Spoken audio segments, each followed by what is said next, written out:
Never, never give your power away thinking that anybody other than you knows the answers for your business. Welcome to Here's What I Learned. I'm your host, Jackie Hayes, Systems Strategist and Operations Support Specialist. My guest and I share the lessons we've learned about making value-based decisions, leading our teams in new ways, and rejecting traditional business advice when that advice doesn't align with the life we want to live. If you're a solopreneur or small business owner tired of the same old scale for the sake of scaling way of doing business, then you'll want to stick around and take a listen. So put in those earbuds, get your morning mile started, and enjoy the episode. Today on Here's What I Learned, I'm speaking with Lauri Smith. She's a speaker and the creator of the Vocal Presence Path, an approach to soulful speaking.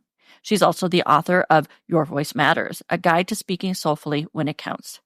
She helps sensitive visionaries, ambitious empaths, and loving rebels to speak, be seen, and fulfill their soul's calling. I hope you enjoy our conversation. Lauri, welcome to Here's What I Learned. Can you tell me what it means to do business your way? Yes, I can. It is something that I continually remind myself of and bring myself back to and learn more about. And the main thing that it means is to not listen to any, you should do it this way, or you have to do it that way, or you got to have this piece. That's kind of the most overarching. And when I let go of those things, it means that I'm really listening to my own intuition. I'm kind of feeling what feels right to me and then taking aligned actions from there instead of taking should-based, gotta, have to actions. Is there a time in your business where you followed a should or you got a piece of advice and it went well or didn't go well? Either one of those scenarios or both. Yeah. The most recent, I learned a lot and it did not go as I hoped. And I would say really, I would put it in the bucket of it did not go well. So I joined a marketing program a year ago. I love the group. I love everything I learned. There was just kind of one flaw in it. And when I was listening to the shoulds, it's almost like I didn't even hear the whole picture or try to make it mine.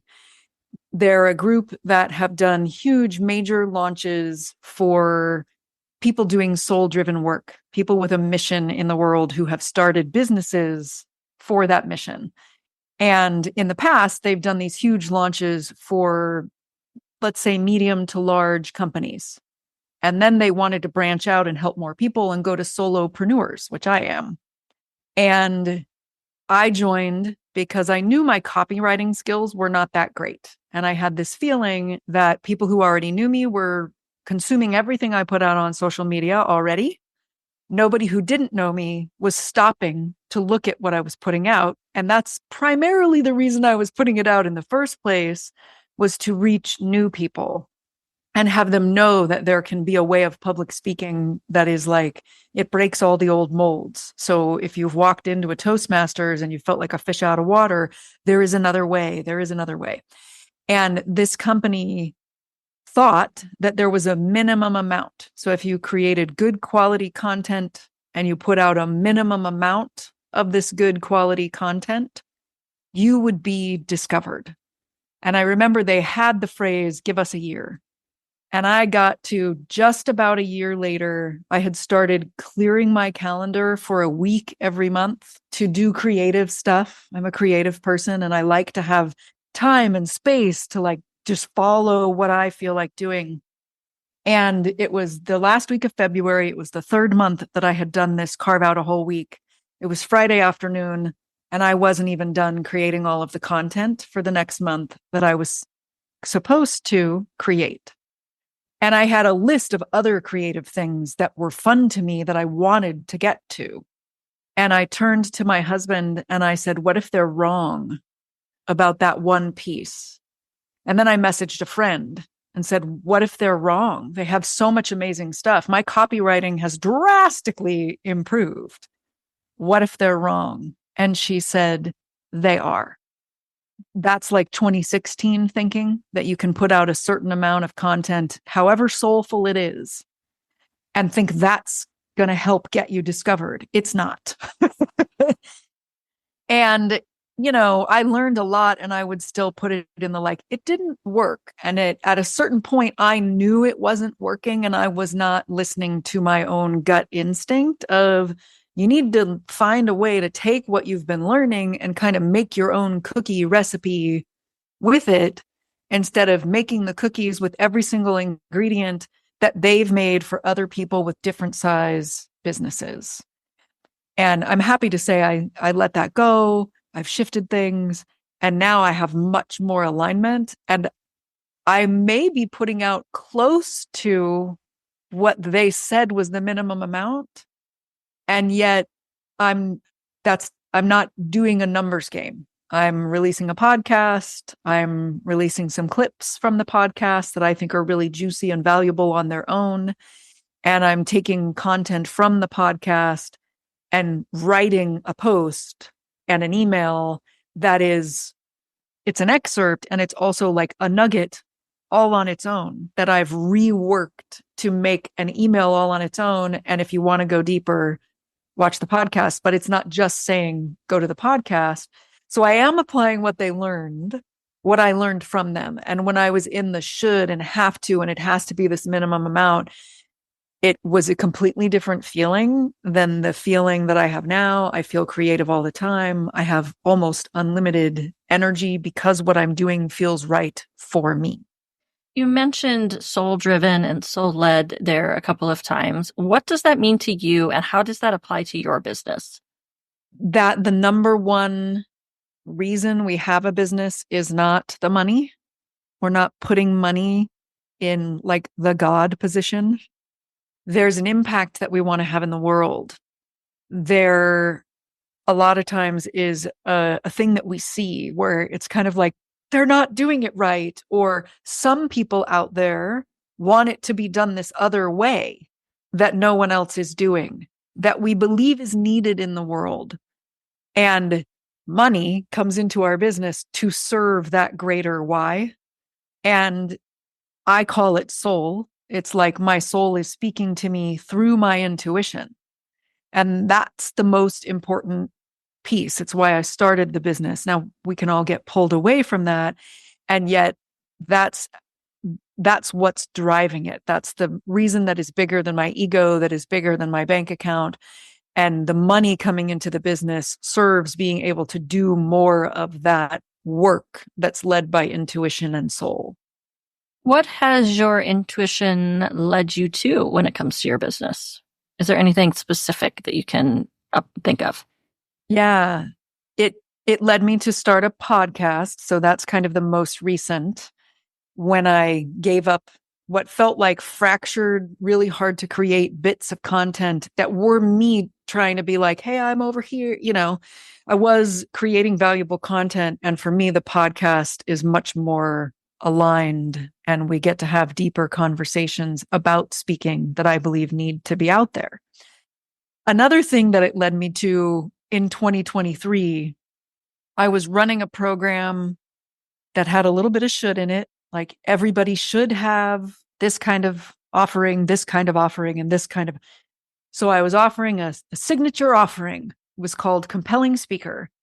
And 2023, my coach was telling me she really thought the world was going to be back at that point. And I had someone registered for Compelling Speaker before 2022 even ended. And I was like, the world is going to be back. I've got this rinse and repeat. I'm going to do the same thing over and over and over again. And no one else signed up. So I postponed the program, and then no one else signed up, and I postponed it even more. And then eventually I did get 3 people around the point where I started to get the clue, I think it's time for me to let this one go and really run it. And one of the people was the oldest client I'd ever had, who was saying things like, I got to do this while I'm still here. And I went, okay, I think I'm supposed to end this. And I think I'm supposed to run it one more time and have that feeling of like a closing night show in the theater. And in the middle of that smaller program, not working, not filling, not providing me enough to live off of, I got this intuitive urge that I was kind of meant to go even bigger. And I ended up forming something which is now how I work, called the Speakers Studio, where it's working much like actors studios work. And I have a background in theater, so it's small groups, it's deeper, it's even more dynamic. And I remember the moment when I kind of went, it's like my intuition is telling me to go bigger in the middle of this other thing not working, which to my left brain feels insane. And yet it was like, well, I'm going to go ahead and take the leap, because the intuition, it's kind of like the universe is killing off the old thing for me. I could struggle, I could try, but it's kind of like the signs are showing that's not where the energy is. That's not what my people are really interested in. So I shifted and I went even bigger. And some of that even led me to the podcast, not in a logical way, but I have beliefs about how speaking should really be done for people who are speaking in order to do their part to change the world. And it's not what we all grew up with. What we all grew up with is a one size fits all. You need to kind of speak like a manager on a factory floor. And it's a crapshoot whether or not you manage to hang on to your own radiance and your heart centered charisma. This is to help you connect to your radiance and your heart centered charisma. And if the program hadn't died and I hadn't listened to the intuition of the new one, when you look back, it's kind of like dominoes, like one intuitive moment.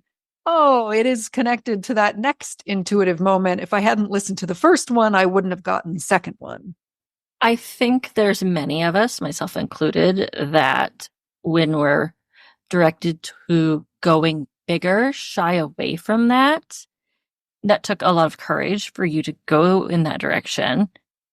What would you say to, say, your clients or a colleague who is saying, my intuition keeps telling me I should go bigger, but then that's X, Y, or Z, or whatever, we all have our reasons.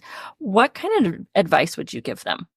I really surrounded myself at that time with voices who knew me and knew my best self and my strongest self, and knew and understood my work.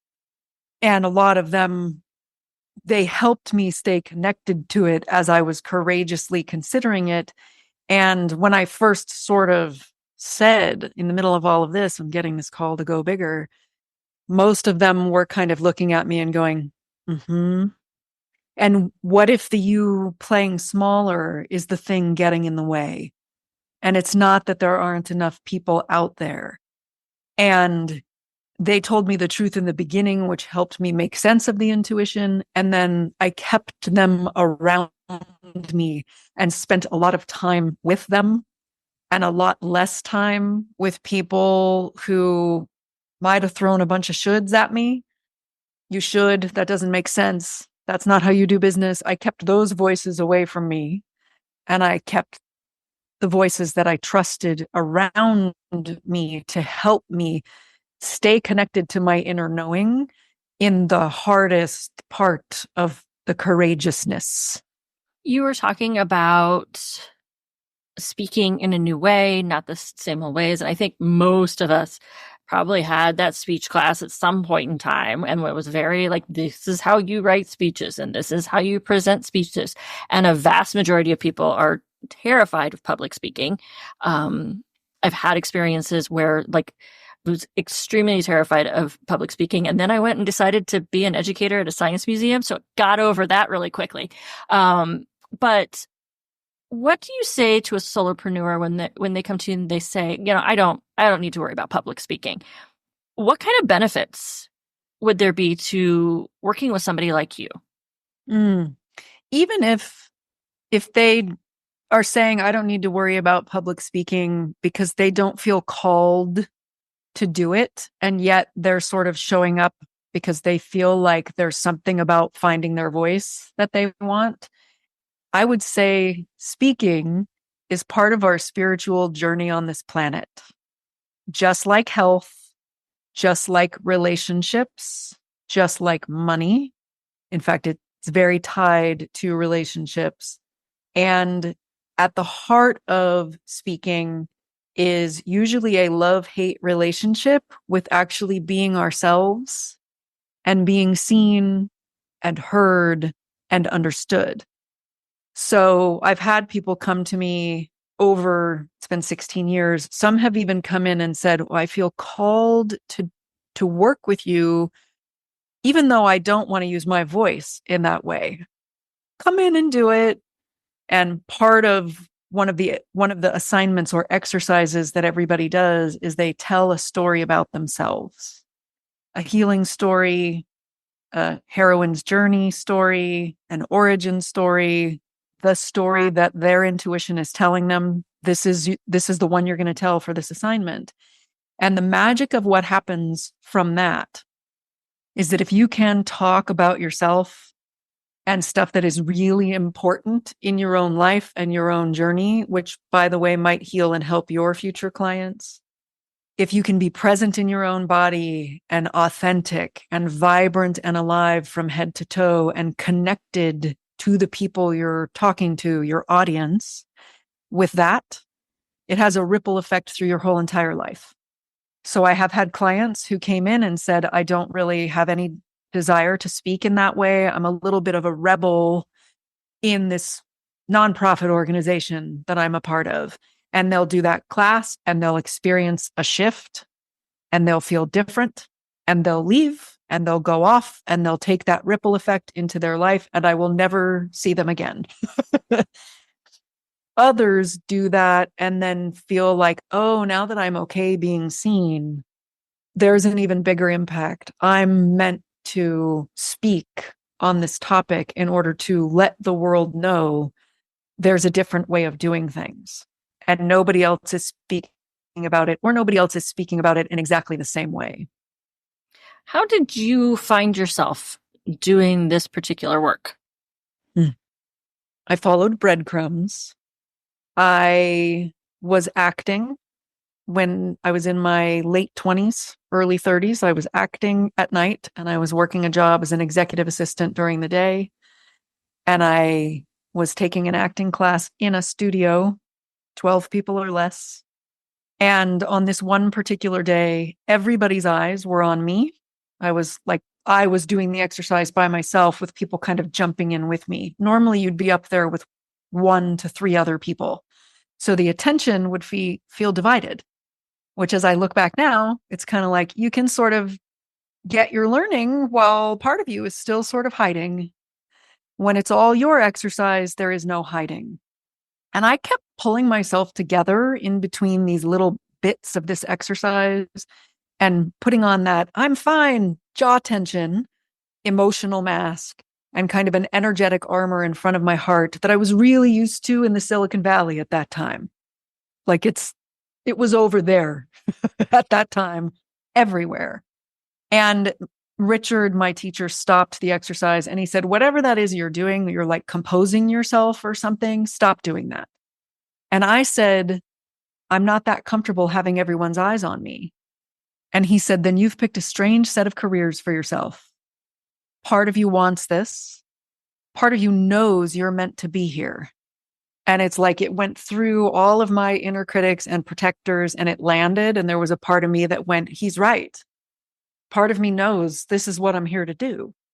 And I trusted him. So I was able to convince my inner critics and my soul suckers and all my protector parts to trust and leap and let go of the jaw tension and release the tension that was like armor in front of my heart. And the rest of the exercise was like fire and ice and decades of protection melting away. And when the exercise was over and I looked out at all my classmates, I was in oneness with them. And it was the first time in my life that had happened when we weren't acting or when I wasn't playing a sport. I'd had those moments when I was in character or when I was playing basketball where time slowed down. I knew what kind of day every single one of them was having. I knew what their emotional state was. And then there were many more breadcrumbs along the way, and realizing that I've got this unique constellation of experience, a friend of mine said, where I've got this theater background and I've got this leadership training and I'm a master certified coach. And all of these things are kind of meant to come together to help speakers that are here to change the world. And for my clients, they tend to be sensitive, they tend to be empaths. Learning that your empathy is actually a superpower where you can feel the vibe in the room and transform it into a different vibe in the room when you stop fighting and suppressing all of that, like I was doing, and take up the space in the room and hold the people in the room.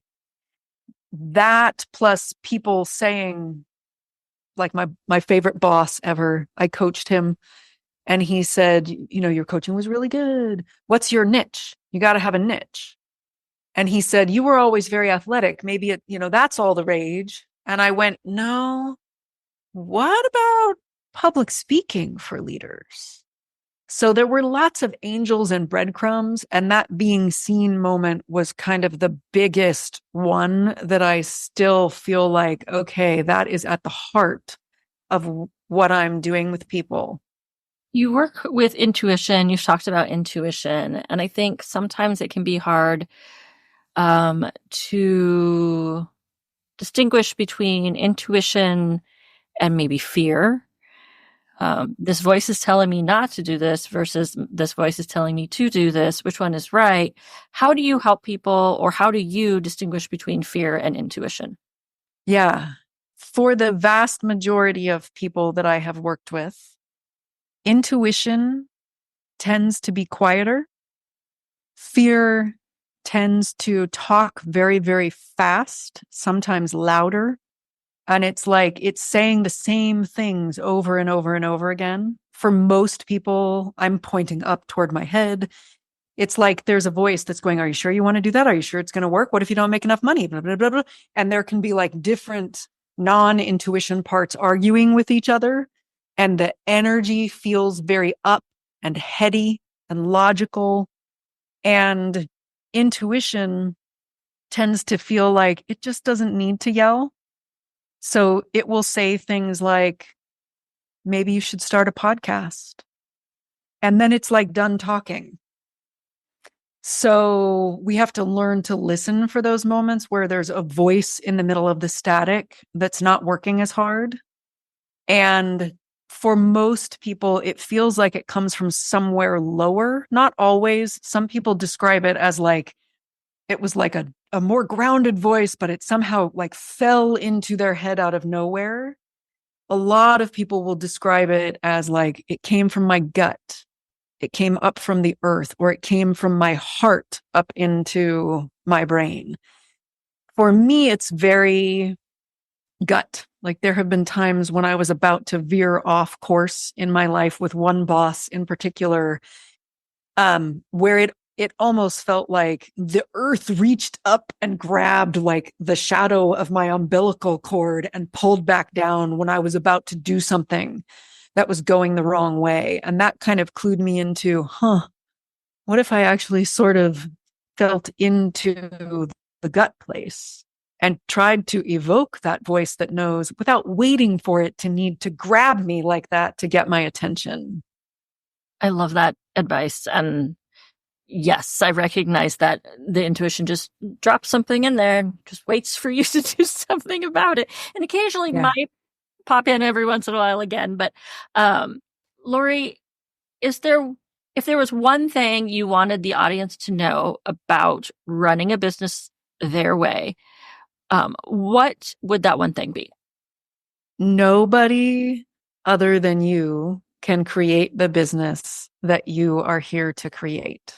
And I'll go to that cookie metaphor again. It is really helpful to learn things from people who have already built businesses, who know more about marketing or more about finance, and never, never give your power away thinking that anybody other than you knows the answers for your business.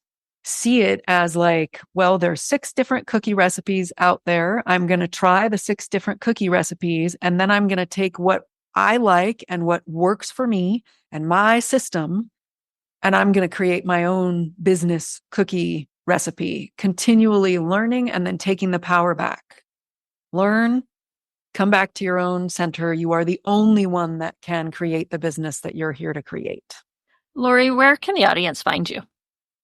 Best place to find me is my website. It's voice-matters.com. And then there's socials at the bottom, and you can go to all the other places from there. Thank you so much for being on the show today. Thank you so much for having me, and thank you for bringing your voice into the world in this way. Thank you for listening to another episode of Here's What I Learned. You can find the show notes and transcripts at jackiehayes.online/podcast.